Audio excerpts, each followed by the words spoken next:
we resume consideration of the privileged speech delivered by our dear colleague, Senator Ping Lacson, and allow our colleagues, Mr. President, to ask questions, Mr. President, as committed last week, Mr. President. I move, Mr. President, that we recognize the distinguished minority leader and Senator Ping Lacson, who delivered a privileged speech regarding the evils of flood control programs, Mr. President. So move, Mr. President. Senator Ping Lacson and the minority leader, Senator Tito Soto, are both recognized.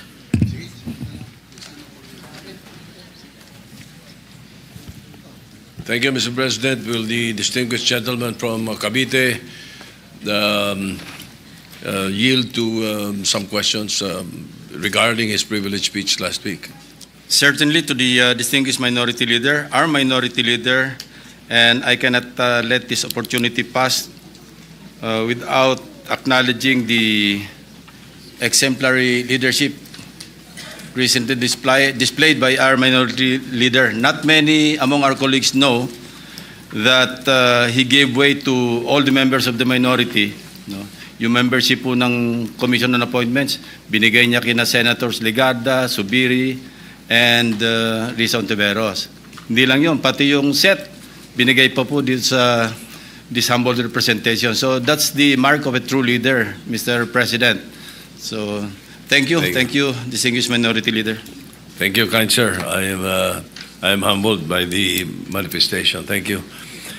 Just to refresh our colleagues also, Mr. President, if I may continue. You mentioned in your privileged speech some contractors and some of the owners. Now, Mr. President, may I go on? The Alpha and Omega Construction and the St. Timothy Constructions were included in the top 15 flood control contractor list from President Bongbong Marcos on during his press conference. And if I'm not mistaken, you also mentioned something to that effect in your privileged speech. Now, on the Securities and Exchange Commission papers, iba-iba po ang owners ng composition of the company. But in actuality, alam ng lahat na iisa lang ang may-ari nito. Same owner of the once blacklisted St. Gerard Construction. Now, they will deny this fact until they can. However, in one of the tax cases filed against them on 2022 before the Court of Tax Appeals, CTA case number 10472, to be exact, the same and one address lang ang ginagamit for St. Timothy, St. Matthew, St. Gerard, and Alpha and Omega Construction Corporations. Also, the majority stockholder of St. Timothy, who owns 85% of the company, named Miguel Juntura, was the marketing director of St. Gerard. The question, Mr. President, billions of government projects concentrated and monopolized by a few. Mr. President, paano nila itong nailulusot? Who monitors this kind of circumvention? We have an agency, Mr. President. It is called the Philippine Contractors Accreditation Board, or PICAB, which is the implementing board of the CIAP, a Construction Industry Authority of the Philippines. Incidentally, this authority is under the DTI. Pero it seems na medyo na haluan na rin yata ng konting, o hindi lang konti, nakatiwalian pagdating sa mga flood control projects, because information keep coming in sa aming opisina na itong PICAB nagre-resort na sa accreditation for sale. May mga ganyang reports, and I've talked to some contractors, private contractors, na they had this experience of being offered accreditation by PICAB, na sila na yung bahala sa bank certificate, and other requirements, no, for a fee of, I think, 2 million pesos, no, for a start. So ganito na po kasama talaga yung kalakaran sa ating bureaucracy. And I think in the second hearing of the Blue Ribbon Committee, because I believe, as we have monitored, na during the first hearing, guest po ninyo yung resource person nyo yung PICAB. And there's some issues that they could not explain during the hearing. And I think we can take this up again with them, your observation in relation to St. Timothy and Alpha and Omega. Incidentally, Mr. President, Alpha Omega was mentioned by the Pride of Congress, who incidentally is the produced seed of our distinguished colleague, Senator Loren Legarda. Sabi ko nga, move over, Senator Legarda, there's a new kid on the block. And to her credit, she produced a seed named Leandro Legarda Leviste. Nabanggit po niya itong Alpha Omega, na one of the 3 contractors, na involved, na may resibo pa, ang sabi niya. I heard his interview sa radio, TV, and he identified Alpha and Omega ba ito? Yes. Alpha and Omega Construction Corporation as one of the 3 bribe givers given through the district engineer of Batangas, First Engineering District, si Abelardo Calalo. And I think we should not stop at filing the information or filing the case with the prosecutor's office of Batangas. I think we should dig deeper into this case. Congressman Leviste offered him to be a state witness, and I think the Department of Justice can pursue this, if only to identify and to catch the bigger fish.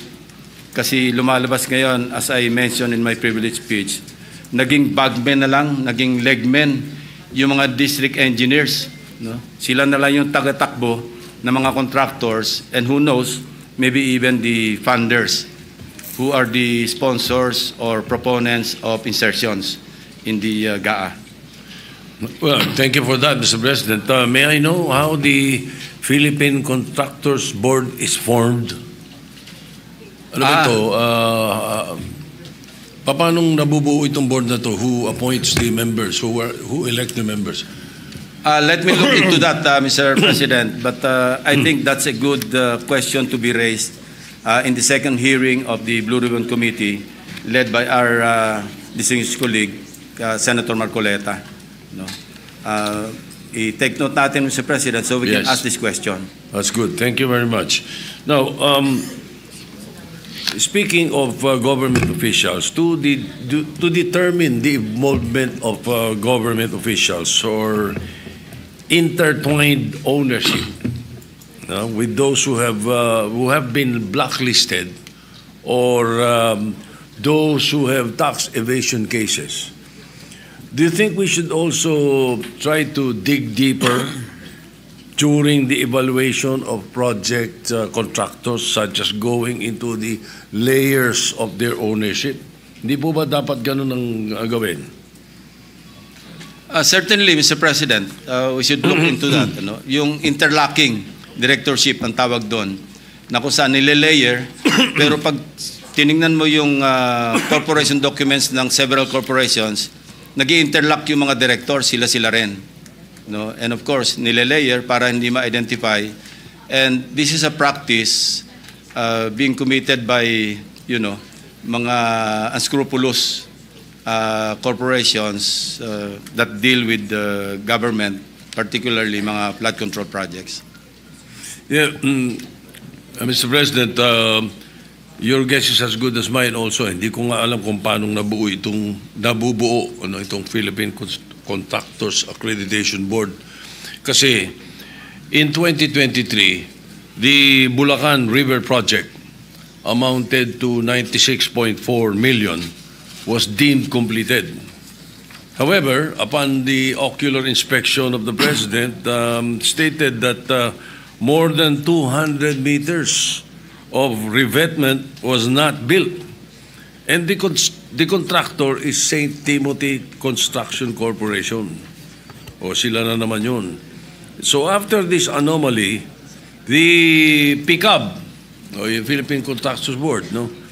The PICAB license of St. Timothy was renewed from 2025 to 2027, allowing them to again participate in other massive government projects. How is this? How can this happen, Mr. President, Your Honor? Most likely, Mr. President, ghost project po ito. Yung minention nyo na 96 million peso flood control project.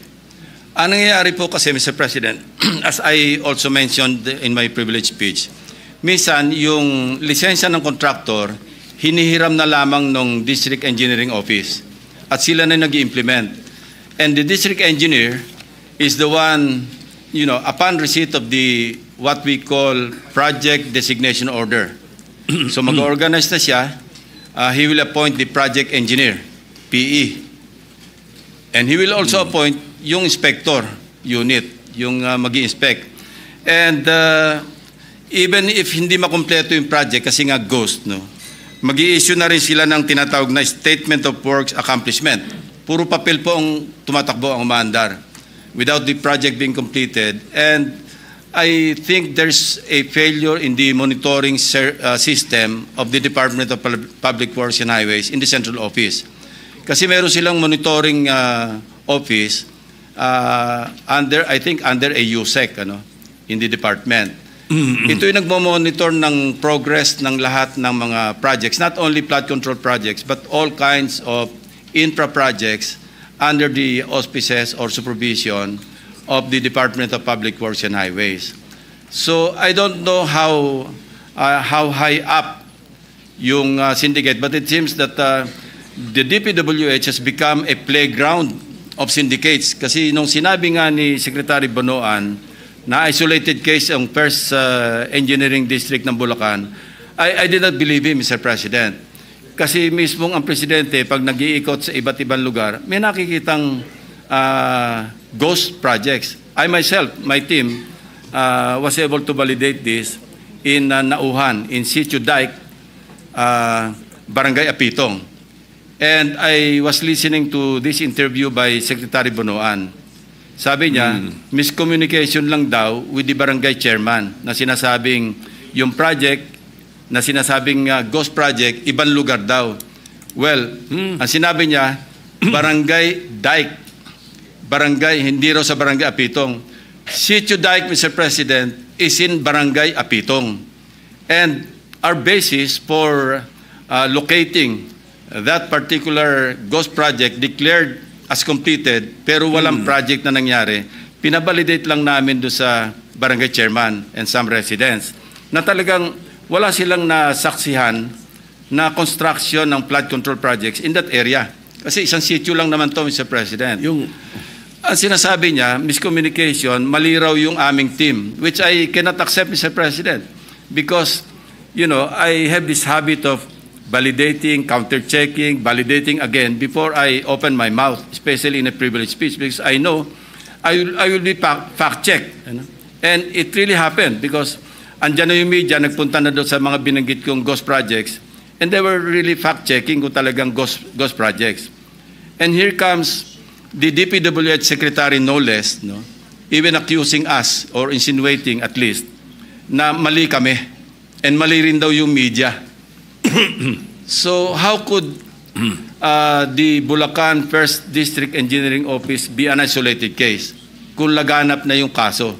And man you, Mr. President, yung ginawa namin, in-undertake lang namin mga case studies because I already anticipated that line na hindi isolated case yan. Actually, we were ready to deliver, I was ready to deliver my privilege speech after Nauhan or after Oriental Mindoro. Sufficient na po yung mga case studies doon. But I told my staff, let's wait a while kasi sasabihin check yan, isolated case yung Oriental Mindoro. Let's go to other places. And luckily for us, Mr. President, the President launched 1 week after his SONA, he launched the Sumbong sa Pangulo .ph website. And it was very helpful, actually. And it continues to help our netizens, the media, and other people concerned with the anomalous flood control projects. Ang laking tulong po sa amin because exact location, the website provided us with the exact grid coordinates. Kaya nga pati yung multo, pati yung guni-guni, nakita namin eh. Imagine, wala ka makikitang project pero natukoy pa rin ng aking team or teams kung saan nakalocate yung ghost projects. Why? Because of the sumbong sa Pangulo website. Hindi makakaila, Mr. President. That's the reason why we were able to locate several ghost projects, mostly in Bulacan. Kasi as I also mentioned in my privilege speech, yung Bulacan First District Engineering Office, yun ang pinaka-notorious, at least from where I sit, Mr. President.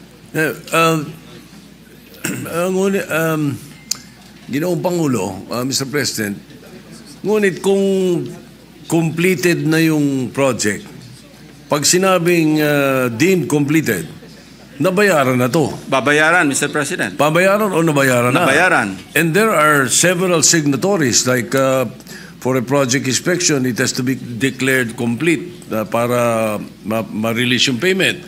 Pipirma dyan yung inspectorate team, yung assistant district engineer, and the district engineer, at kung sino-sino pa. Paano pong nakakalusot yan? Di alam nila lahat. Well, they should be held accountable and criminally liable, Mr. President.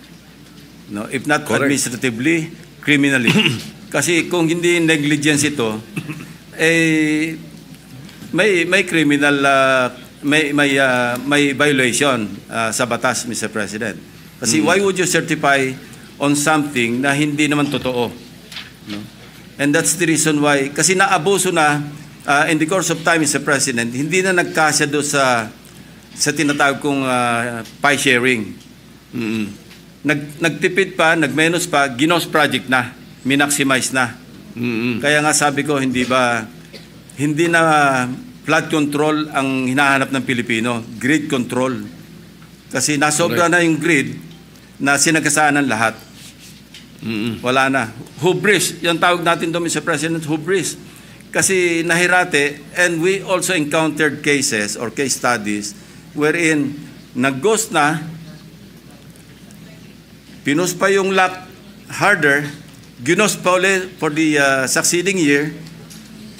Kasi pagka nag-ghost ka na, ang pantakip mo, yung succeeding year project, di ba? Yung napondohan na naman. Pagtakpa na yon, mahirap nang hanapin yung ghost kasi meron talagang project. So meron kami na-encounter na 2 beses pang ginost, pangatlo, saka palang ginawa, pero na-late na, inabot na ng Habagat, inabot na rin ng Krising, Dante, at saka Emong. Pananaw po ng mga kababayan natin, kung itong mga pondo na to hindi inilagay sa budget, ganun pa rin ang Pilipinas eh. Pero nakatipid tayo ng napakalaking pera na napunta lang sa bulsa nila. Hindi po ba? Ganun ang nangyayari. Yes, Mr. President. But kung hindi naman natin popondohan, wala naman tayong flood control projects. Wala naman tayong mga dikes that will protect our farmers in low-lying areas. So I think the better solution is really to, put our foot down on the entire process of implementing projects from the time a legislator proposes an insertion in the national budget measure. All the way sa implementation, dapat talaga mayroong nagmo-monitor. Ang problema, nagmo-monitor dito, Mr. President, DPWH din. Yung bang pick-up nasa DPWH? And Mr. President, this is an implementing board of the Construction Industry Authority of the Philippines, which is under the DTI. Kasi nagbibigay sila ng license eh. Doon sa hearing, if I'm not mistaken, the way I heard it during the last hearing, meron sila nung tinatawag na pick-up license na category. may category A. Yeah. No, may ganun, ano? Ano po ba ang threshold amount per project that you can bid out? Meron pong categorization yan eh. Mayroong classification table. Ito, based on the Board Resolution number 201, series of 2017. Pick up team 2 nagka-categorize dito. Pag sinabi mong, okay, general engineering, pagka A, no? Pag sa general engineering, ang minimum net worth, yung equity, 30 million pesos. Tapos makakakuha ng credit points na 300 points. Merong hanggang sa umabot doon sa overall credit points. Now, doon sa third stage of adjustment on allowable ranges of contract costs, yung ARCC. No, ang sinasabi rito, pagka yung medium B, ito yung A, kasi large A yung double A. Ang sinasabi, yung single largest project above 75 million up to 150 million pesos. No? And then yung allowable ranges of range of contract cost up to 300 million. Yan po yung pagka ang sinabanggit nyo kanina, ang category A, contractor A. Kasi hanggang quadruple A po yan, Mr. President. So may threshold. Meron po. Yun. Ngayon, Mr. President, this is based on records, ha? Yung MG Samidan Corporation's license is category A. All right? Only. Yet, for the year 2022 to 2025, it bagged 58 flood control projects amounting to 5 billion .02. Lampas po, Mr. President. So is this it is definitely not within the allowed amount in category A license, ano? Yes, Mr. President. And this is one of the questions that we should ask PICAB to clarify. Kasi paano makakakuha ng ganong kalaking kontrata kung siya'y medium B or license category A? Kasi sinasabi rito sa table, ang single largest project above 75 million up to 150 million. And allowable range of contract costs up to 300 million. Kasi kung billion, medyo lampas-lampasan siguro. 5 billion po. Baka pang quadruple or triple A na yan, Mr. President. 5 So billion we should po. ask Ito pa. them. Maganda ito, lalong sumasarap. In 2019, itong MG Samidan's paid up capital is only 250,000 pesos. Lalo na, Mr. President. Ano? Di ba? Come 2022, how is it possible that their financial capacity increased to undertake billions worth of projects? I think, Mr. President, distinguished minority leader, we should attend the second hearing of the Blue Ribbon Committee and clarify po natin ito. Wala po yung ating chairman ng Blue Ribbon dito, but I have a comment, if I may, Mr. President, distinguished majority leader. September 1 din yata yung first hearing natin ng DBCC. Baka naman pwedeng pagsalasihin natin yung petsa kasi parehong gusto nating mag-attend do sa dalawang all too important hearings. So baka naman pwedeng mapakiusapan natin yung Blue Ribbon na ilihis man lang sa ibang petsa, not on September 1. Kasi September 1, Is it I at don't the know same time? kung anong araw yon, but if it's session day, Parehong 10? maubusan tayo ng oras. Is it at the same time? Yeah, we take note of that, Mr. President. We will consult with the chairperson of the Blue Ribbon Committee and the chairperson of Finance, Mr. President. Thank you. Thank you, dear colleague. Thank you, Mr. President. Now, during the hearing also, Mr. President, that's why talagang tama, napakahalaga na maka-attend tayo nito mga hearings na ito. I found out that yung blacklisting po nila is only 1 year.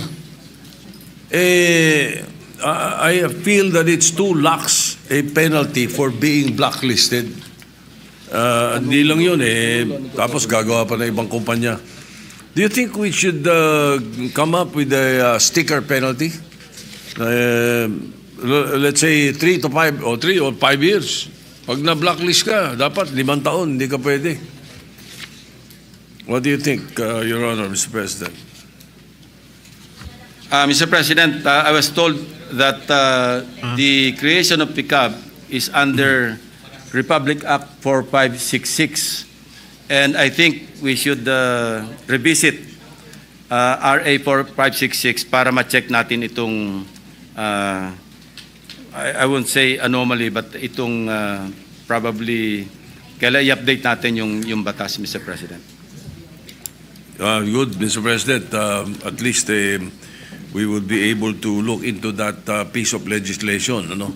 Now, May I know what construction company are you referring to? Yung malit ng paid-up capital. MG Samidan. MG? MG Samidan. Thank you. All right.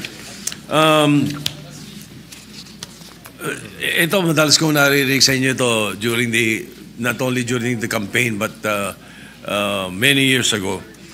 You're very concerned about the regional development councils, the local development councils. Ang sinasabi ninyo, dapat pag-akyat sa NEP or paggawa ng NEP, nakikinig sa local development councils, sa regional development councils, hindi po ba? That is correct, Mr. President. Kaya mahalaga rin talaga itong DBCC na hearing. Ngayon, why are there flood control projects in areas identified by Project NOAA as having little or none flood risk? Why are we spending billions of pesos on projects that these areas, when many areas are drowning during a single habagat? Paano nangyayari po ito? Ibig sabihin, hindi nakikinig doon sa Regional Development Council or yung Regional Development Council ang humihiling? Mr. President, this is one flaw in the budget process that we want to correct. And I've been very vocal in this regard. No? Dahil year in, year out, and I hope I have always raised this question. Our colleague, Senator Ligarda, when she was chairperson, paulit-ulit ko po yung tanong, bakit 20% lamang ng output ng local development councils, particularly our regional development councils, ang na-adapt sa NEP? Imagine 20%, and yet, dapat yung bulk ng mga projects, mga PPAs, no? Projects, programs, and activities, dapat ang bulk yan nanggagaling sa local development councils. After all, who would know better the needs and priorities of the localities than the local development councils? Ang nangyayari, Mr. President, alam nyo, yung district representatives natin should be represented in the local development councils, and they are.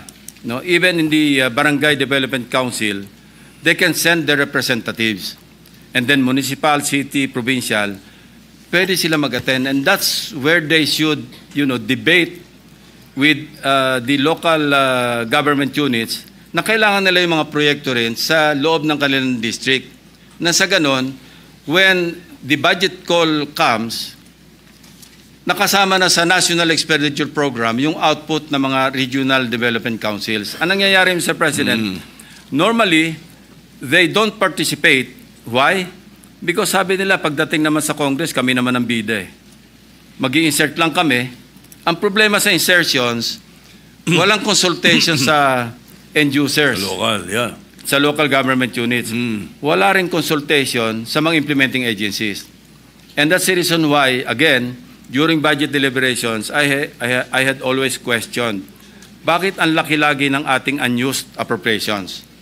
Nandiyan tayo sa mga 400 billion a year.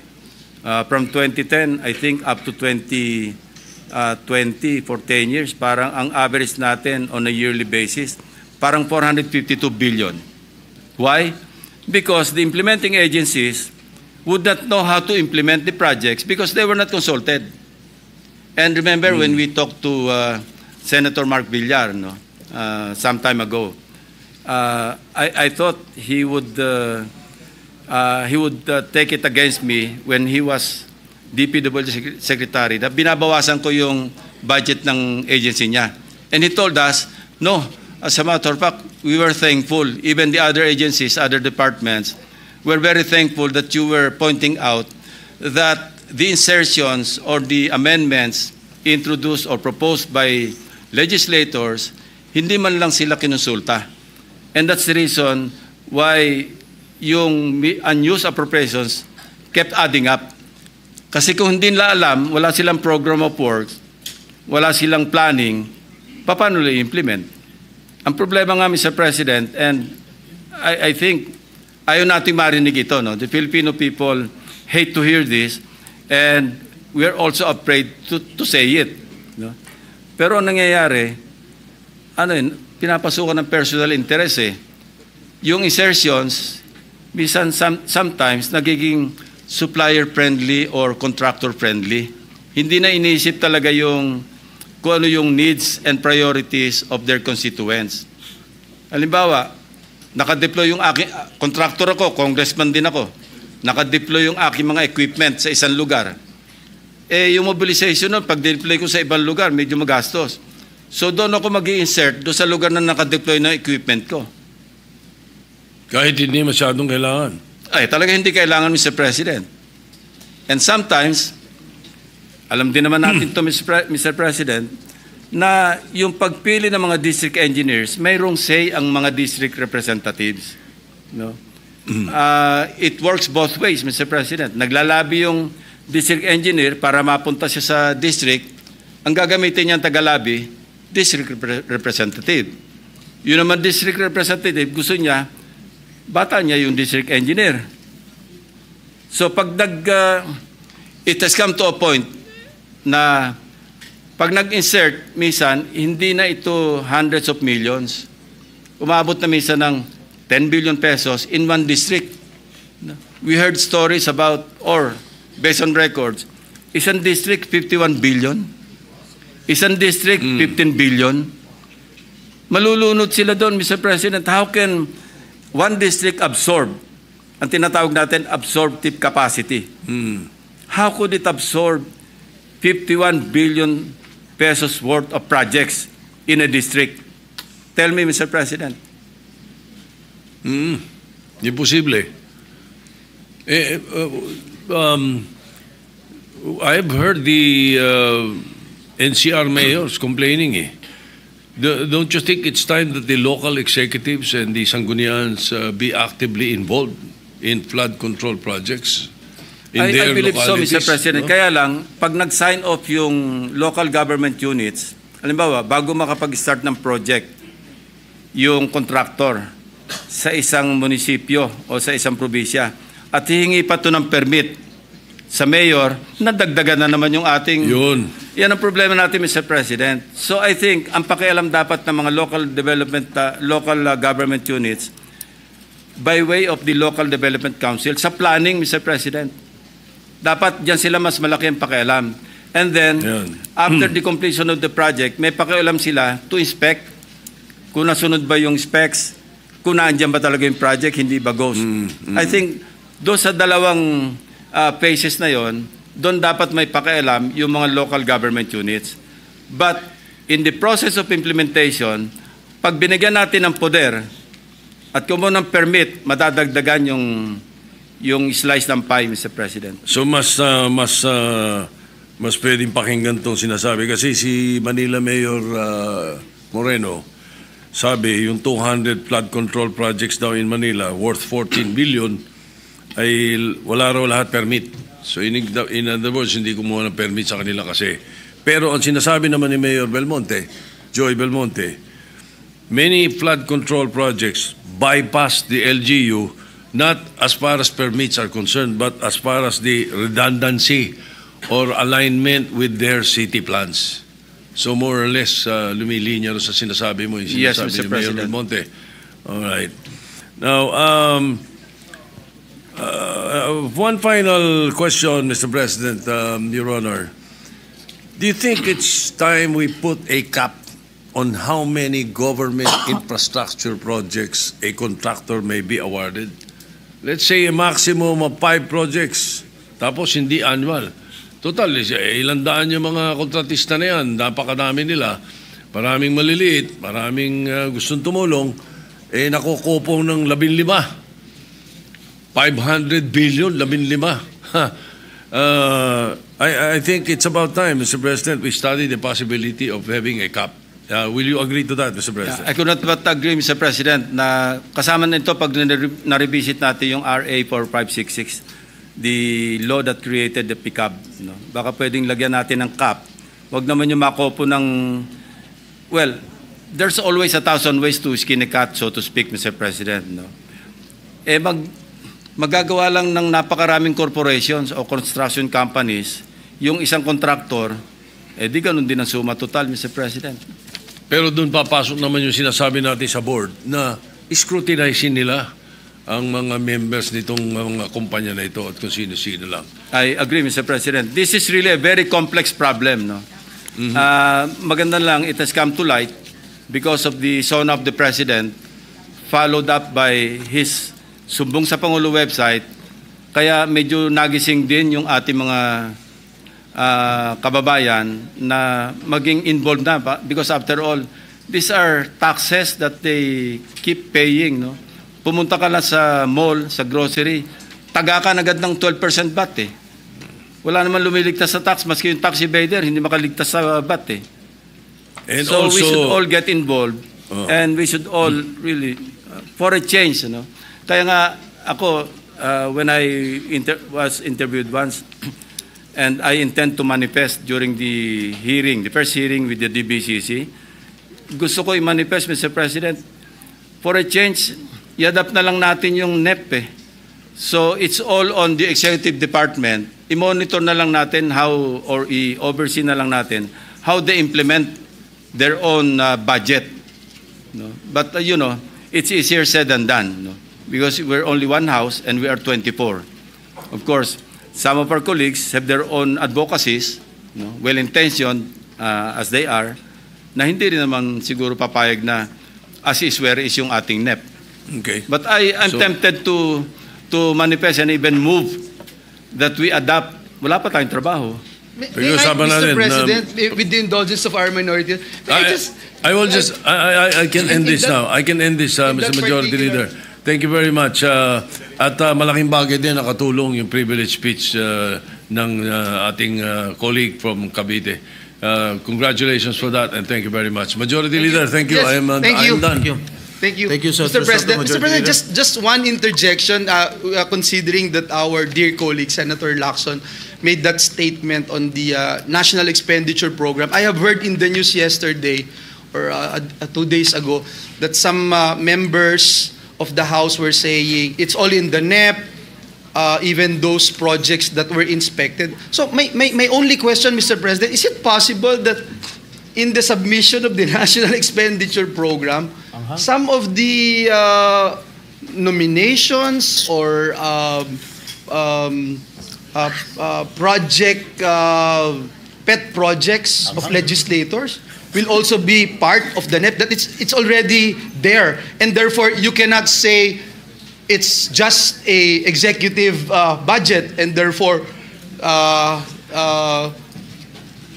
wala na sila, excluded na yung kung sino man yung proponent ng isang proyekto. That's a question that I'd like to, just one question. It is already happening actually, Mr. President. You know, I talked to one official from the DPWH. Nilalako na nila yan eh. Sa NEP pa lang, preparation ng NEP, nag-o-offer na sila sa mga legislators o magpasok na kayo rito. So it takes two to tango. And how do we prevent that, Mr. President? Well, nangyari kay minority leader, distinguished minority leader. He confided to me. Somebody from the DPWH, an undersecretary, called him up or his staff, ano, nag-o-offer, sabi niya, sabihin mo kay Tito Sen, magpasok na siya sa NEP. Now, if we don't dance the tango with the other party, hindi mangyayari, Mr. President. Thank you, Mr. President. Mr. President, next to interpolate is the gentleman from Palawan, Senator Erwin Tulfo. I move that he be recognized, Mr. President. The gentleman from Palawan, Senator Erwin Tulfo, is recognized. Thank you, Mr. President.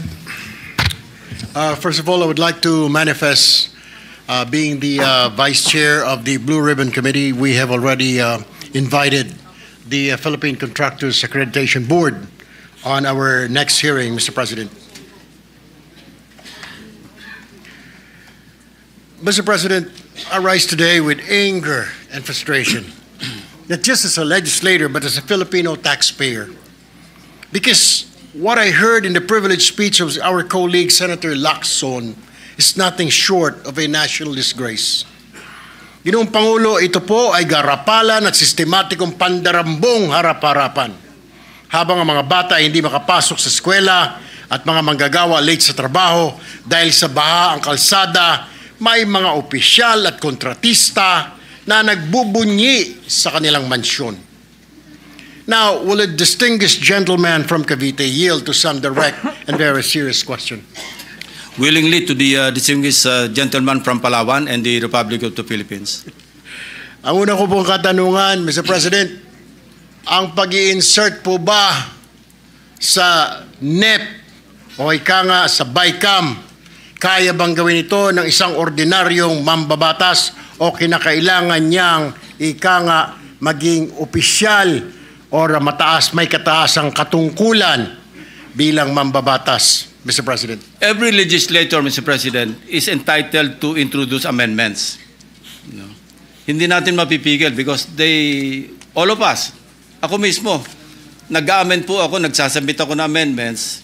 When we had this discussion, I had this discussion with the chairman of the Finance Committee, and right away, I understood where he was coming from when he was reluctant during my interpellation to accept my supposed amendments na i-identify natin yung mga proponents ng mga amendments. When we had this one-on-one talk or discussion, paano naman Senping, sabi niya, marami tayo, may mga kasama naman tayo dyan, mahilig lang magpadagdag, hindi naman naghahanap kung saan kukunin yung pandagdag. And siyempre, ako tagahanap noon, being the chairman, magagalit naman sa akin yung mga agencies na binawasan ko para idagdag doon sa mga advocacies, doon sa mga proposed amendments ng ating mga kasamahan. And that's the reason why I counter-proposed to him na okay, accepted, pero baka pwedeng, pag nakita ko may umusbong sa isang agency, pwede ko bang tanungin sa iyo kung sino yung responsible na nagpadagdag sa isang agency? And he agreed. And that was good enough for me because I thought at the time that the outcome would be the same. Ang importante, Mr. President, if something goes wrong with the implementation of the project at na-trace back natin doon sa legislator, congressman man o senador, na siya yung nag-propose, somehow, meron siyang shared responsibility to see to it that the implementation of the project na dinagdagan niya ng pondo, maayos. But, if we don't have the mechanism to identify or to backtrack and trace back to the proponent or proponents of the amendments, then wala, malakas ang loob. Imagine, Mr. President, punta tayo sa Nauhan, Oriental Mindoro. Kitang-kita na natin, hindi ko nga binanggit yung pangalan niya because I didn't want to mention any name of any legislator. But, initially, when I was discussing with my staff, sabi ko, i-blur na lang natin yung pangalan. Kasi nag-iisa yung mame-mention. But the day before I delivered the speech, sabi ko, teka muna, bakit ba tayo magko-cover up sa kanya? Siya naman ang umaamin. Nakalagay, funded by his office. Tapos nakalagay doon, congressional allocation, accomplishment report. And then when he was interviewed on the same day or the following day after my privilege speech, wala akong alam dyan. But I also pointed out in my privilege speech na sa NEP, 810 million lang yung nandun eh. Pero nangyari, pagdating ng GAA, naging 1.9 billion.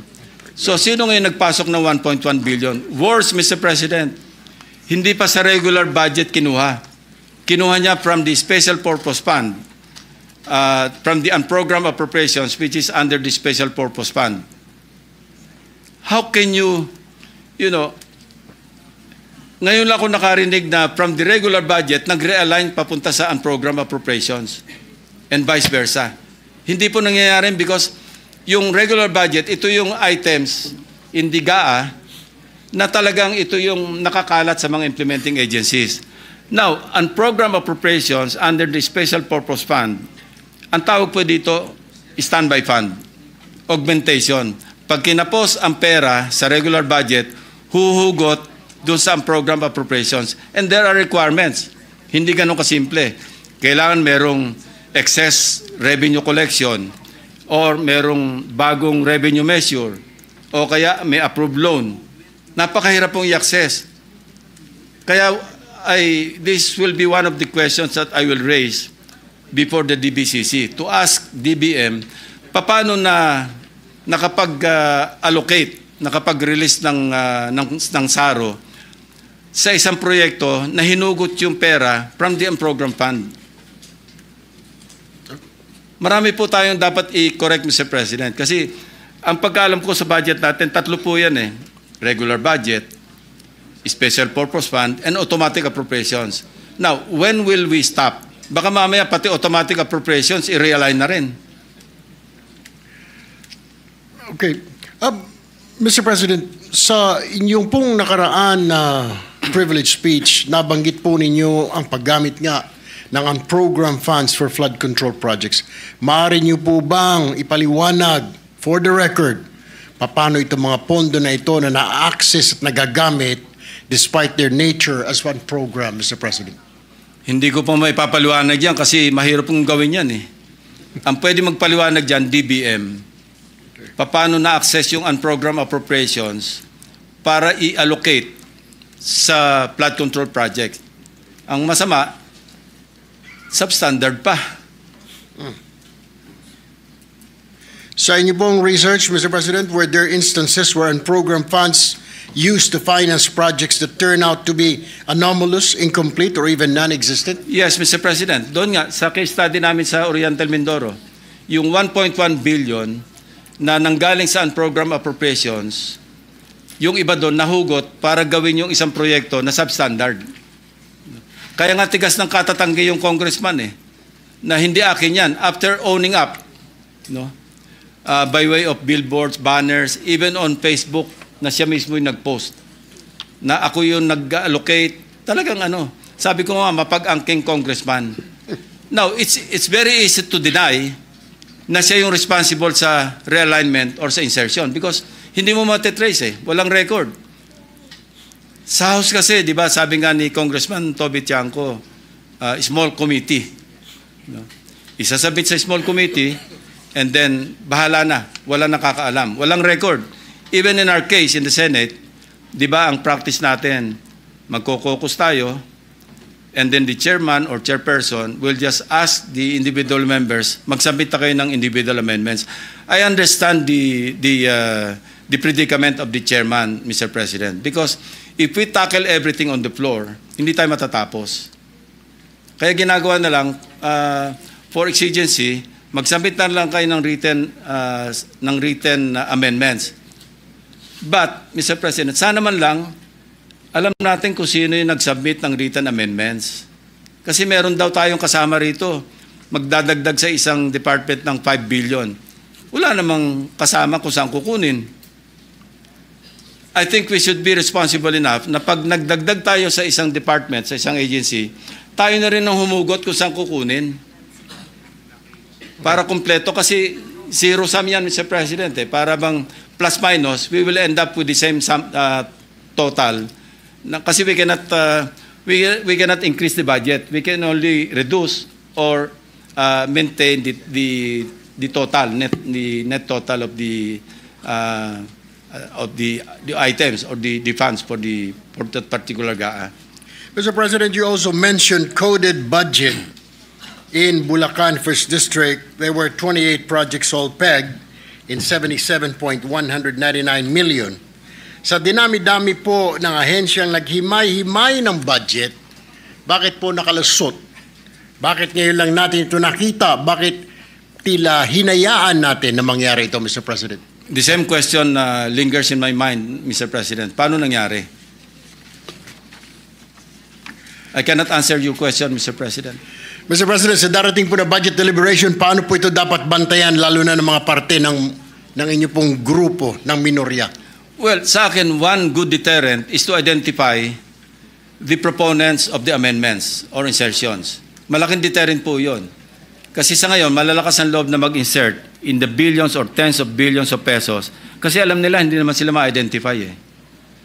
But if they know that the records would show kung sino yung mga nag-introduce ng amendments or insertions, then that's a good deterrent. Hindi lang yun, Mr. President. Sabi ko nga kanina, there will be a shared responsibility on the part of the proponent or proponents to really monitor yung implementation ng mga proyekto na sila mismo yung responsible for the insertion. Mr. President, to what extent do members of Congress or local officials have discretion or influence in identifying flood control projects in their areas, Mr. President? There should be no discretion, Mr. President. Dapat ito nakapasok lahat do sa local development plans being submitted all the way up, from the Barangay Development Council to the municipal or city to the provincial and eventually to the regional development councils. I'm glad that the President issued Executive Order number 82, enhancing or strengthening the regional development councils. And I hope maging active talaga yung mga regional development councils, yung mga local development councils in the crafting of the National Expenditure Program. Ang problema, the timing is off. No? I heard from most governors na while the budget call happens sometime in February, March, April, prior to the son of the President, kasi within 30 days, kailang may sabit na yung NEP sa House of Representatives. The problem is, hindi pa tapos yung mga regional development councils. Late na sila. So hindi na sila makakahabol sa budget call. I think DBM or the DBCC, Development Budget Coordination Committee, should take a second look do sa timing or the pacing of the budget process. Mauna sana dapat yung pag-submit ng mga regional development councils. Anyway, members din naman doon yung mga regional directors ng national agencies along with the governors. Dapat mauna sila bago mag-budget call.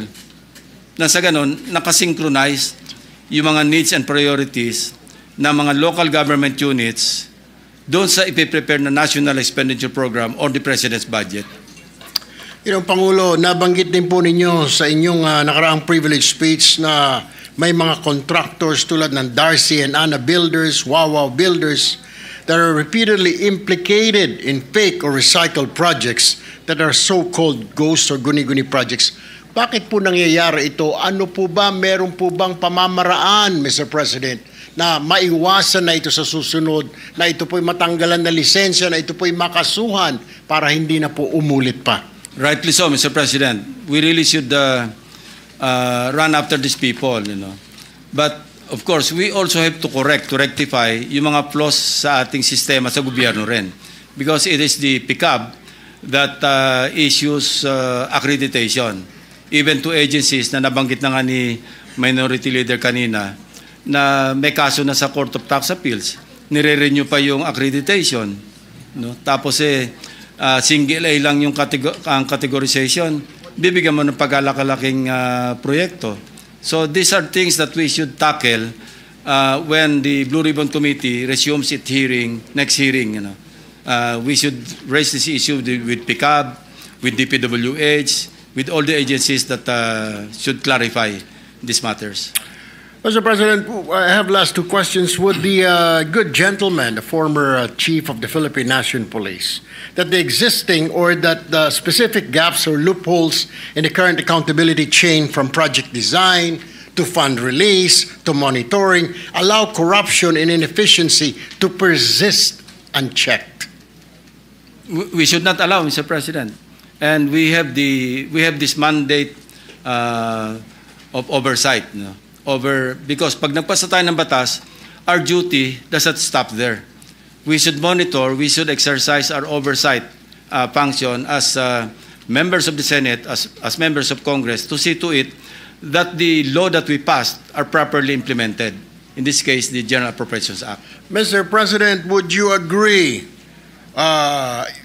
to have an independent third-party inspection of projects to detect ghost projects or substandard construction in real time? Kasi po may sabwata na ang DPWH at ang COA. So, sang-ayon po ba kayo na magkaroon ng third-party inspection? Sang-ayon po ako, Mr. President. Distinguished gentleman from Palawan. Regarding calls for independent audit investigation, would you support including local community-led monitoring or citizen reporting platforms to add another layer of oversight, Mr. President? I agree, Mr. President. Finally po, Mr. President, would you happen to know ang kontraktor na kamag-anak po ng isang COA official or other government agencies? Alam po natin lahat yan, Mr. President. Maraming salamat po, Mr. President. Now I yield the floor. Thank you. Thank you, Mr. President. Thank you, Senator Tulfo, Majority Leader. Yes, so Mr. President, next to interpolate is our Deputy Minority Leader, Senator Risa Ontiveros. I move that she be recognized. Senator Risa Ontiveros, recognized.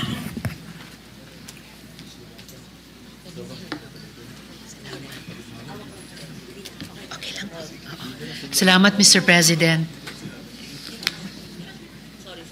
To my respected colleague in the minority, maaari po bang makapagtanong din ng ilang mga tanong? Opo, to the distinguished lady from Capiz. Salamat po, Mr. President. Mr. President, sa privilege speech nyo, nabanggit nyo po yung mga questionabling proyekto na ipinasok sa General Appropriations Act. Paano po ba sinisigurado na yung budget na pinasok para sa mga proyekto ay napupunta sa piling contractors, Mr. President? DPWH po makakasagot niyan. Sila kasi nag-a-award. No? Sila yung may Bids and Awards Committee. Sila lahat yung responsable pagdating sa implementation. Sa atin po, yung oversight nga, na which is what we're doing now exactly, Mr. President. We're exercising oversight over those projects in 2024, 2025, even 2023. Salamat, Mr. President. Kaya talagang magiging napaka-importante ng papel ng DPWH dun sa pagpapatuloy na Blue Ribbon Committee hearings na lalahukan po natin mula sa Minoria, whether to prove us right na pwede tayong may assumption of regularity or tumulong sa Blue Ribbon at tumulong in the wake nung inyong explosive na privilege speech, ipakita o ibunyag yung katotohanan kung paano maaring kahit yung ilang mga kawani or opisyal nila ay naging kasabwat pa sa katiwalian. With all the safeguards naman po sa ating bagong-bagong amyendang procurement reform law, sa modus na inilarawan po ninyo, Mr. President, sa inyong privilege speech, may mga contractor pa rin na nakakalusot. How are they therefore able to game the process? Kaninong approvals mula sa gobyerno ang kinakailangan ba nila para ma-fix ang bidding, makagawa ng less than standard projects at makatakas pa sa pananagutan, Mr. President? The real culprit here, Mr. President, is collusion. Without collusion, hindi po pwede mangyari ito. We encountered one DPWH official. Hindi ko na sabihin ko anong lugar, pero minor official po ito na nasa District Engineering Office. No? Ayaw nyo pong mag-sign off kasi member siya ng inspection team. Pagka may ganun, hindi makakalusot kaya merong isang ayaw makisama. So, the real culprit really is collusion. Pag nagkaisa-isa yung sindikato, patay na si Juan de la Cruz, Mr. President. At alang-alang kay Juan de la Cruz, sana, Mr. President, mabuhay yung ganyang mga minor members. At mabuhay si Leandro Legarda Leviste, mabuhay Mr. si Leandro President. Legarda Leviste. No, this is Opo, the Mr. first time that I President. heard na yung congressman mismo ang nagpa-entrap doon sa nagbabribe sa kanya. No? It's really a breath of fresh air. No? Hindi, talaga, no, not because Senator Legarda is here. You know, hindi ko kaano si Leandro, but I feel very proud of him. And I'm proud to be associated na at least colleague natin sa Senate yung nanay niya. Speaking as a fellow woman, maraming salamat po para doon, Mr. President. At sana nga po, yung nararamdaman po ninyo, Mr. President, na breath of fresh air, pag pinagsama-sama yung mga dumarami at lumalakas na efforts sa ngayon, yung sinight po ninyong website na nilaunch ng Office of the President, yung inyong privilege speech, Mr. President, yung pioneering effort ni Representative Leviste, yung pagpapatuloy ng ating Blue Ribbon Committee hearings, ay sana po talaga magkaroon ng isang kind of counter-collusion dito sa collusion na sinasabi nyo nga, Mr. President, na yun ang pinaka-culprit para itong mga krimen na ito and continuing crimes na ito ay hanggang ngayon hanggang sa point in time na ito ay hindi pa effectively challenged. Baka ngayon po ay pwede po nating pagtulong-tulungan lahat. Yes, dito Mr. sa President. Senado. If it's not asking too much, I would like to propose that the Sumbong sa Pangulo website be expanded to cover other infrastructure projects, hindi lang flood control. It will really help a lot because it helped us a lot in preparing our privilege speech. Ang laki pong tulong talaga. I can believe you, Mr. President, at sana agad maipahayag iyon ng ating PLLO sa Office of the President. Yun naman pong ilan sa contractor na sangkot sa flood control project scams ay hindi po first-time offenders, Mr. President, at na itanong na rin po ito sa inyo ni na Minority Leader at ni Senator Erwin din. Halimbawa, St. Gerard Construction na pagmamay-ari din ng mga diskaya, blacklisted na po nung 2020 pa lang, di po ba? Nung 2016 naman, nasuspindi sila, pero ayun na nga po, nagpalit na lang ng pangalan, nakakuha pa rin ng 440 million pesos worth of contracts. At isa pang halimbawa, yun na nga pong Edmarie, hindi po ba na mayroon na yung track record ng serious contract violation. So, meron po tayo ditong mga recidivist, mga repeat offenders, Mr. President. Yeah. What can I say, Mr. President? What can we say, Mr. President? So, ito po yung usapin ng blacklists. Tinalakay din nga po ni Minority Leader. How would blacklists work if yun na nga, nagpapalit lang sila ng pangalan, Mr. President? Sa kaso nitong mga diskaya, mayroon silang St. Timothy, Alpha and Omega at St. Gerard nga na pinag-usapan nyo earlier. Tapos ngayon, lumalabas na may isa pa, Elite General Contractor. How would blacklists work kung nakapagtatayo lang din ang mga contractor ng bagong kumpanya para ikutan yung blacklist na yan? At bakit pa tayo nag-blacklist? Tapos, nakakabalik lang. So, ang tanong ko po, Mr. President, how? How can we impose a true, effective blacklist kung saan yung mga abusadong contractors hindi na talaga makakuha ulit ng kontrata? At ito, napag-usapan nyo rin earlier, Mr. President, kay Minority Leader, hindi ba dapat sinuspindi na sila ng PCAB mismo, ng Philippine Contractors Accreditation Board? Di ba dapat may one-strike policy tayo? Or sila, yung PCAB mismo, Mr. President? Yes, I think, sorry, a closer coordination and cooperation, interagency, SEC, PCAB, DPWH, at least magkakaroon din ng checks and balances. Kasi siyempre magre-register yung corporation sa SEC or kung sole proprietorship sa DTI. So kung ma-check by way of good record check and background investigation, kung blacklisted, maski iba yung pangalan, matrace nila na pareho rin pala yung mga incorporators, wag na lang nila i-register as a corporation sa SEC. So a close coordination and cooperation between and among the different agencies of government, wag lang sila magkukulud. No? Dapat check and balance sa halip na collusion. Agree, Mr. President. Sa halip na collusion, which is lalong na-expose na ito talaga yung krimen dito sa flood control projects or kahit pa, as you were saying, Mr. President, sa ibang mga infrastructure projects na dapat makover din ng isang sumbong website. Maigi nga po kung may interagency coordination. Also to make each and every agency in that group an honest broker.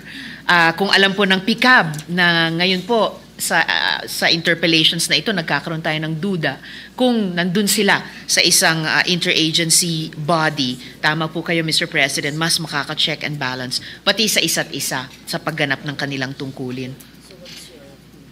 Pagdating naman po sa proseso ng post-construction phase, ito na pag-usapan nyo rin with Sen. Erwin, hindi ba dapat nakatutok ang COA dahil sa mga multimillion projects na ito para mapigilan ang katiwalian?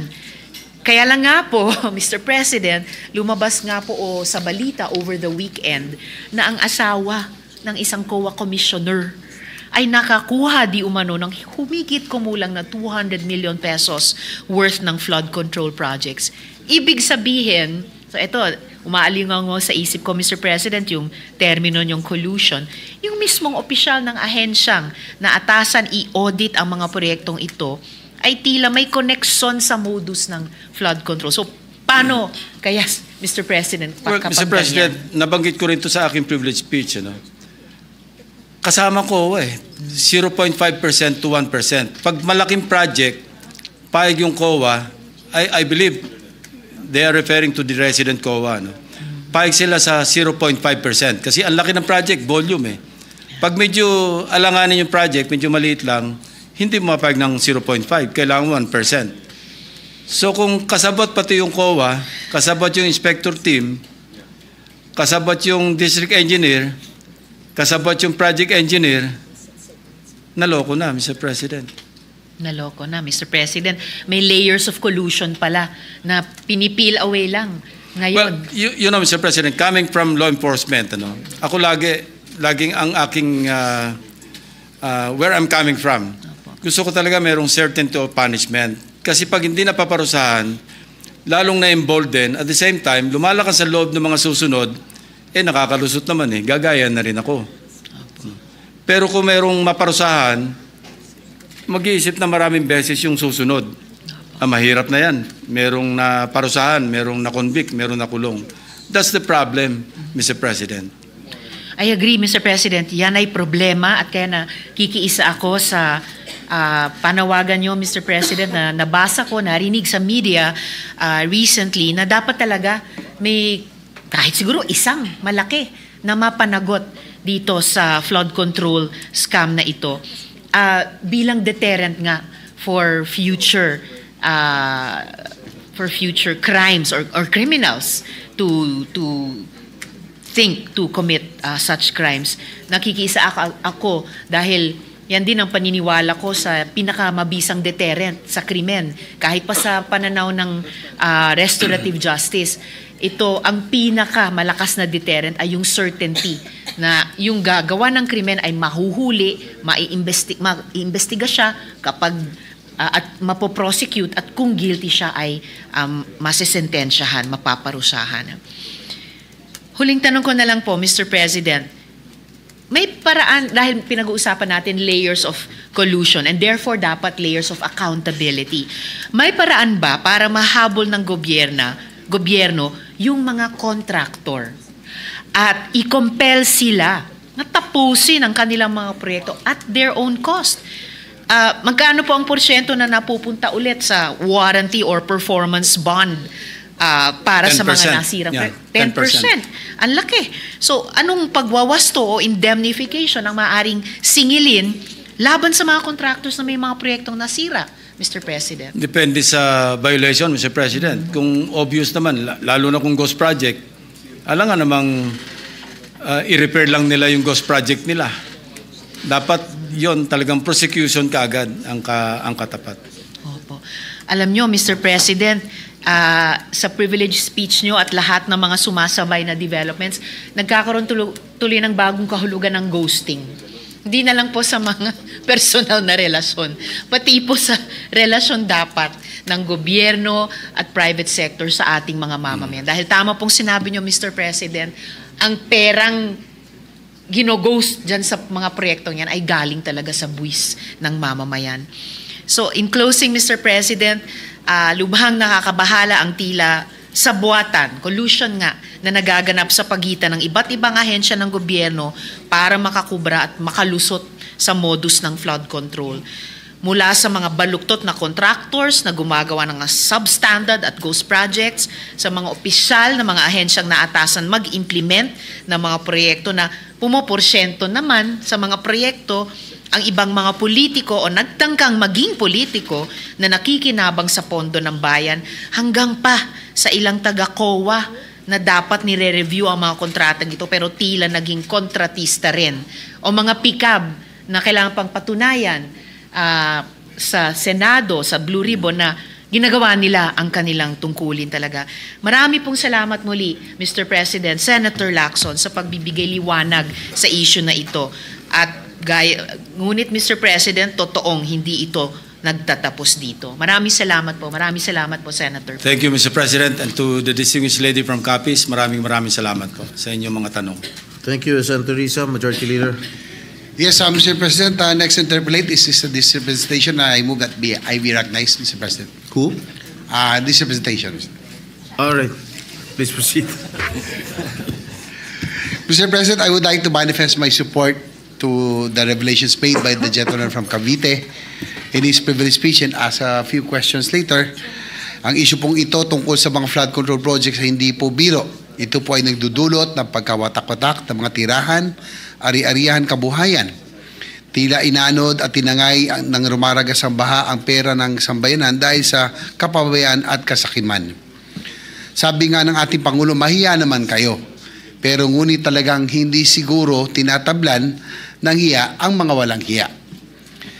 Sabi, nung nanonood nga ako noong isang linggo, Mr. President, na habang sa presentation at sa privilege speech ni Senator Lacson, nasabi ko sarili ko, hindi na sana babaha kung ang kinapalan ang mga semento at ang mga bakal. Ang problema, yung mga muka ang kinapalan.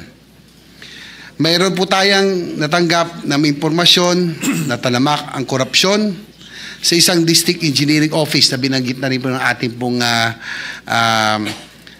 nagbigay ng privilege speech, yung po district office ng DPW sa Bulacan. Ang mga impormasyong po ito, Mr. President, ay kinukumpirma rin at naisiwalat na ng anomalya nung nakaraan. Ngunit nais ko pong bigyan diin na ang punot dulo po ng lahat ng ito ay ang kawalan ng plano o ang hindi pagsunod sa master plan. Ang kawalan po ng malinaw na pangmatagalan na plano sa ating infrastructure, ang patsi-patsi o putso-putso ng mga paggawa ng pagbibigay ng puwang para mamayagpag ang korupsyon. Mr. President, the slightest irregularity can ruin the structural integrity of an infrastructure and can cause it to crumble. Ito po yung unang tanong. Mr. President, nabanggit po ng good senator noong isang linggo na may mga salta kayo na hindi nyo natagpuan kahulugan sa dictionary kundi sa corruptionary. No? Yung po yung inyo nabanggit. May mga kumausap po sa atin, sa ating opisina, na meron din sila nabanggit na ilang termino tulad ng pang-sports at pang-pamilya ng mga proyekto. Dito sa mga notorious na mga district DPWH district office na narinig nyo na po ba yun? Yung pang-sports at pang-pamilya na mga projects. Ngayon lang po, Mr. President. Ang nakaligtaan kong isama sa corruptionary, yung sahod. Alam niyo po ba yung sahod? Ito yung mga collusion ng mga contractors na sumasama sa bidding. Yung iba doon, sasali, pero alam nilang talo sila, sasahod na lang sila. Porsyento na po. Babayaran na lang sila para magpatalo. Para maging legit lang yung bidding, kailangan may mga kasaling iba. Pero kasama na sa gastos yun. So malaki rin. In 1 year, parang 200,000,000 din naabutin yung nakalaang pondo para sa mga sahod. So nakalimutan kong isama sa corruptionary yung salitang sahod. Nakasahod na lang sila, Mr. President. May meron tayong may I want dalawa to hear the pang-pamilya and pang-sports pa, Mr. President. Kung nyo maalala yung dating commercial ng Rabing Alcolio, may pang-pamilya at may pang-sports. No, dito naman po, may dadagdag natin sa yung corruptionary na binanggit, yung pang-pamilya, ito po yung mga lehitimong project na dumaan sa tamang proseso, may maayos na planning at budgeting at talagang natapos, may accomplishment. Yung pong pang-sports, ito po yung tinatawag po nila na ito yung pwede nila paglaruan, no? Na kumbaga kadalasan ay ito yung binanggit nyo na katang-isip o guni-guni na ang mangyayari ay wala ng delivery. So ito po yung pang-sports, no? Ito yung talagang pinipera lang at walang delivery. So at least maidagdag po natin sa corruptionary. Thank you for the education, Mr. President. Mapunta naman po tayo, Mr. President, dito sa usapin ng bungi-bungi na mga flood control projects na binabagsak sa mga local government units dahil itong mga nakaraang linggo after nung Blue Ribbon Committee hearing ni Senator Marcoleta at ng privilege speech ng gentleman from Cavite ay may sari-saring mga LG officials ang nagsalita na marami daw proyekto na hindi nila alam at hindi po nakonsulta sa kanila at basta na lamang binaba sa kanila. Gaya ng inyong nabanggit. Posible ba na kahit na hindi kailangan ng lugar o ng LGU ang proyekto ay ito isinisagawa at pinipilit na isaksak upang ma-disburse lamang o magamit yung pondo? Posible po. I believe na merong mga ganyang mga kaso, Mr. President. So, ang nangyayari dito, Mr. President, nakakalungkot, no? Kahit hindi kailangan, gaya nga na sinabi ng mga LGU officials, talagang dinadala na lang yung pondo, magkakaroon ng proyekto. Mukhang ibig sabihin yan, Mr. President, Your Honor, mukhang alam na natin na talagang pagkakapirahan lamang. Alam na this. Mr. President, ganitong kalakaran ay dapat nang matigil. Ako yung naniniwala. No? Hindi po na, ang nangyari, hindi na po need-driven. Gaya nung nabanggit nyo kanina. Ang mga proyekto, kundi greed-driven. No? Hindi na need-driven, kundi greed-driven. So, paano po natin kaya ito mapipigilan na hindi na mangyari? Ang pagiging aktibo ba ng regional development councils na dapat dumaan sa kanila muna ang mga nasabing mga proposed projects bago po ito dumaan, kung sakaling dumaan sa NEP o kaya sa insertions, ay dapat sigurong maging aktibo ang Regional Development Council. That should have been the practice, Mr. President. Kailangan talaga mag-emanate from the local development councils yung mga proyekto, karamihan doon at least, except the mga big ticket projects, talagang national yon. Pero pagka needs and priorities ng local government units sa pag-usapan, dapat sa kanila manggaling. Tsaka naalala ko, Mr. President, nung ako'y nasa House pa, no? Dati po ay pag national projects, it's left with the national offices. Ang pwede lang natin magkaroon intervention, yung po mga barangay roads, no? Yung mga very local, barangay halls, municipal roads, and the like. Kaya lang mukhang in the recent years, mukhang naiba po ang lahat ng ito at mukhang tinakailangan. Kailangan talagang magkaroon ng overhaul para po mabalik sa dati. I couldn't agree more, Mr. President. Mr. President, meron tayong impormasyon na nakalap na ito po nakakabahala din, no, na minsan pag lumabas po yung General Appropriations Act, kasi po yung mga contractor na nag-aantay, yung mga DPWs at iba pa, malalaman lamang kung ano po yung mga lumabas, no? So yung mga detailed matrix, mga project plan, minsan daw in 2 weeks kinakailangan nilang tapusin. So nakakabahala dahil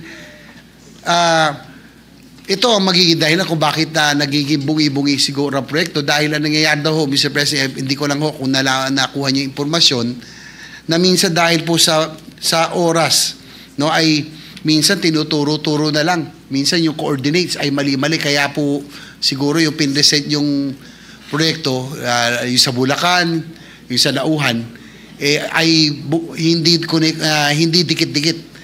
Sabi daw ay para lang magawa ay dahil sa pagmamadali ay tinuturo-turo na lang daw ng DPWH kung kanino mapupunta ang mga proyekto. Yan po daw ang nangyayari. It's happening, Mr. President. It's happening. So yun po nakakalungkot, Mr. President, kasi po talagang kung bungi-bungi at patsi-patsi ang tubig, tubig ay hahanap po talaga ng pupuntahan. Mr. President, hindi na po ako masyado magpapakahaba, but I'm just hoping to get the support of the gentleman from Cavite also and our colleagues na siguro hindi na po nakakatawa na pinipilit natin ang ating mga kababayan na maging resilient na lamang. Korupsyon at kawalan ng isang comprehensive master plan ang nakikita ko pong na dahilan kung bakit paulit-ulit ang pagbabaha at mga sakuna na dapat ay nabibigyan solusyon ng mga government infrastructure projects. Kaya naman po, Mr. President, mas porsigido po tayo ngayon na isulong ang aking panukalang batas, Senate Bill number 2, ang Master Plan for Infrastructure and National Development Act. Gagawa po tayo ng Comprehensive Infrastructure Development Master Plan na magsisilbing Biblia ng lahat ng infrastructure projects ng gobyerno. We will be hitting 2 birds with 1 stone, Mr. President, with this measure. Since we have a lot of catching up to do in terms of infrastructure development with our ASEAN neighbors, the infra projects, especially the big ticket items, we transcend different administrations.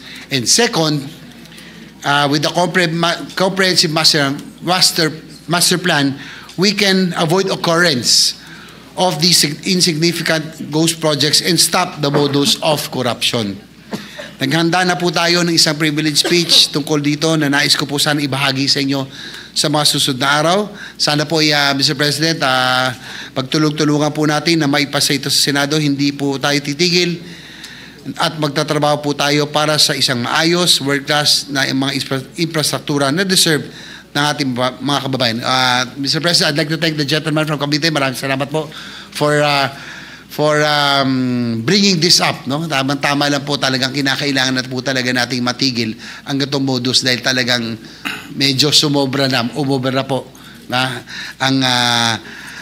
Marami na po, sabi ko nga yung iba po impierno levels na at wala na pong kinatatakutan at wala na hong iyak. Kaya maraming salamat sa Senator Lacson for bringing this up. Mr. President, with that, I conclude my interpellation. Next to interpellate is Senator Bam Aquino. I move that he be recognized. Mr. President, Before I recognize Senator Aquino, may just move for suspension. I'm still unwell. No?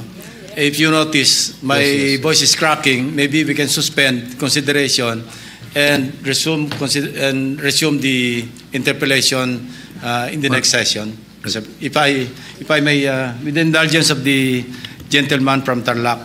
Yes, I noticed that Senator Lacson is still under the weather. We've been together since this morning. Yeah, Majority Leader. Thank you, Mr. President. Suspend the consideration muna. Suspend consideration.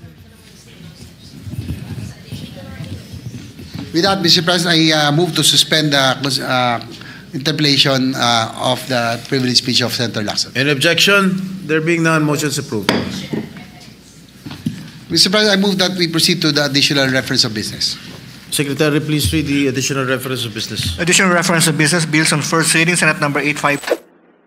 Would you think, no, sino kayang senador ang involved sa flood control project na GHOST, no? Lumalabas sa balita, no? Joel Villanueva, Chis Escudero, Bongo, and no other than Mark Villar, former TPWS secretary. And then, dito malalaman natin kung mag-push yung ipapublish kung sino yung mga nag-insert ng mga budget na yan, no? Yung mga wala naman sa NEP pero in-insert sa BICAM. And kung makapanood mo sa Congress, hindi nila talaga dinidivulge yung mga pangalan nung nag-insert nung budget na yan. Pero sa small committee, syempre publish naman yan sa BICAM talaga. So dito natin malalaman yung political will ni Senator Panfilo Lacson. And mind you, mga Pilipino nanonood ngayon, protect Panfilo Lacson at all costs. Kung hindi sa kanya, hindi ito mabubunyag. So yun lang. Sino yung tingin mong senator na obvious naman na guilty? Comment mo down below.